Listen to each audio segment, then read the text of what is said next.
Hi, I'm Kendra, and I'm going to do a quick review about the newest episode for Sleepy Hollow, which is titled Blood Moon. And for this episode, I'm going to do my top 5 things that I liked about the new episode. So one of the things that I liked about this new episode was the special effects. I thought the special effects were pretty good, almost amazing in my opinion. It's kind of surprising because it is a TV series, so they have budgets, and from my experience of watching television, I've seen TV shows who have special effects that aren't that great, but I feel like with Sleepy Hollow's special effects, it's very realistic. For example, with Deputy Andy, who woke up in a body bag and with his neck still snapped backwards, and he was really just like in horror when he saw his face in the mirror. Well, when he saw his whole body in the mirror.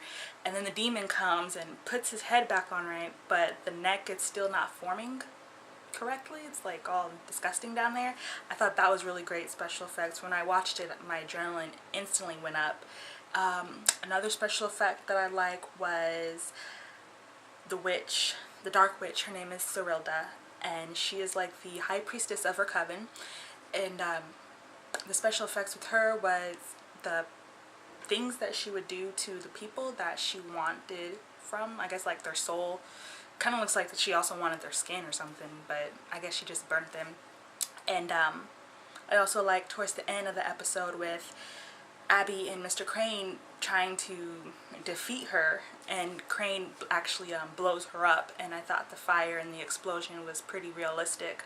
And I really liked how they kind of introduced the character. She looked freaky, and I liked how that we got to see in the past what she like did and what she looked like. And one of my favorite parts is when they try to capture her to, you know, put her on the stake or whatever and burn her up. She tried to fly away, and I thought that was like amazing special effects because, you know, it's unusual, but at the same time it still looks realistic. So I think the special effects in Sleepy Hollow for this episode were pretty good.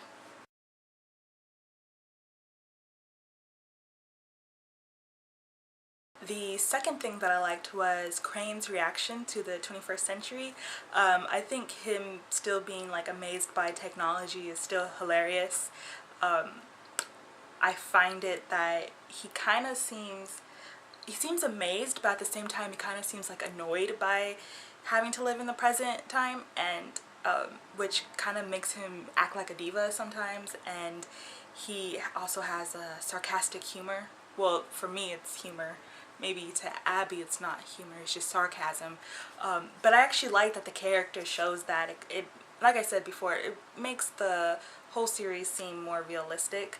And I loved the notes that Abby put in the hotel, which helps him with the lamp and the coffee and the hair dryer. And so I think he should thank her for that, because that's very thoughtful of her.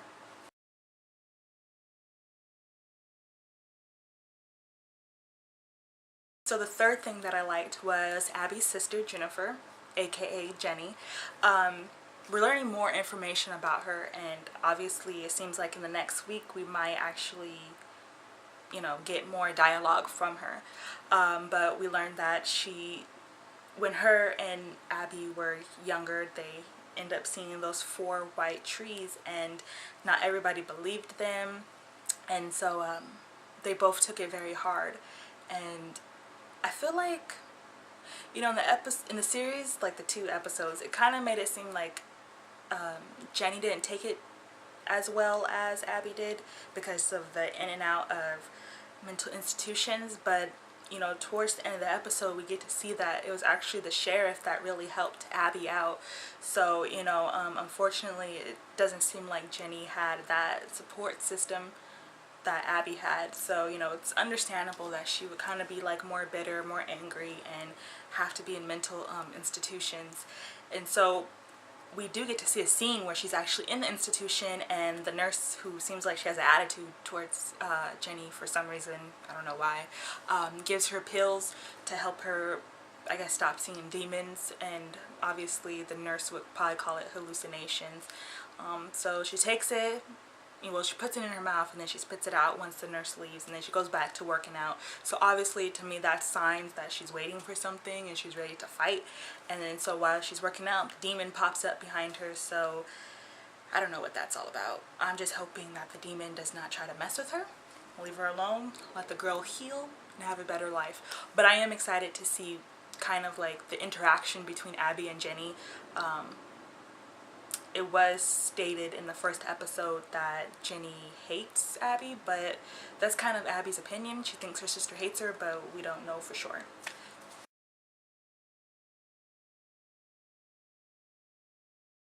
So the fourth thing is not necessarily something that I liked, but it caught my attention, was Deputy Andy's reaction to when he would come across people that he needed to get their names from, which is like I think the older man and a young boy, and he kind of shows that he has a conscience. Like he at times would seem like he's sorry for having to ask them their names, because obviously he knows that once he gets their full name, the witch is gonna come and do something to them.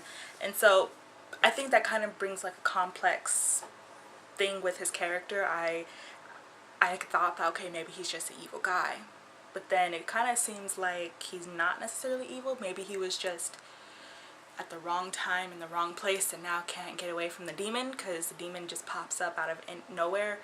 But also, this reminds me, in the first episode he tried to stop Abby from interfering, so it kind of like showed that he does have a sense of like care, but I just feel like he's just too in deep into like this evil magic stuff that's going on. But so I'm pretty curious about how his character is going to turn out throughout the season.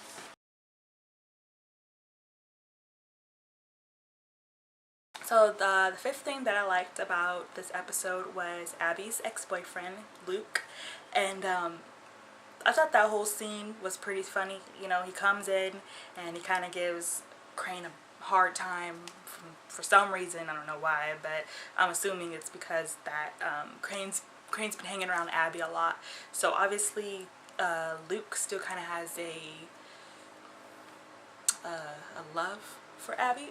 I don't know if she like really cares for him back though, but you just kind of tell that there's tension between each other, and even Crane had pointed it out, and I thought that was really hilarious. And he said betrothed, which is so old-fashioned. So I'm pretty curious how the next episode they're going to show Luke and Crane and Abby all interact, kind of like a love triangle. Yay. Abby doesn't really seem like she really cares to go back with Luke, especially since she was going to be leaving to go to the FBI, and I feel like Luke should kind of leave Abby alone, just for the mere fact that her sheriff just died, so she needs time to heal and mourn. And you know, obviously she's decided to stay, so you know that's kind of like problems right there. And I feel like I'm kind of on the fence of the whole, should Abby and Luke get back together? I don't think so. I'm kind of a fan of Crane and Abby together. I know that he still has a wife, and if he, let's say at the end of the series, he goes back in time, goes back to his wife, I think that's great. You should, you're married. But at the same time, if you're going to stay in the present, and you should maybe get with Abby, that would be nice. I know there's a lot of, I think the ship name is Ichabi, or Ichabi, whatever. I don't even know how to pronounce his first name that good. Or Ikabi. I'm a fan. Yeah, I ship them. Yikes.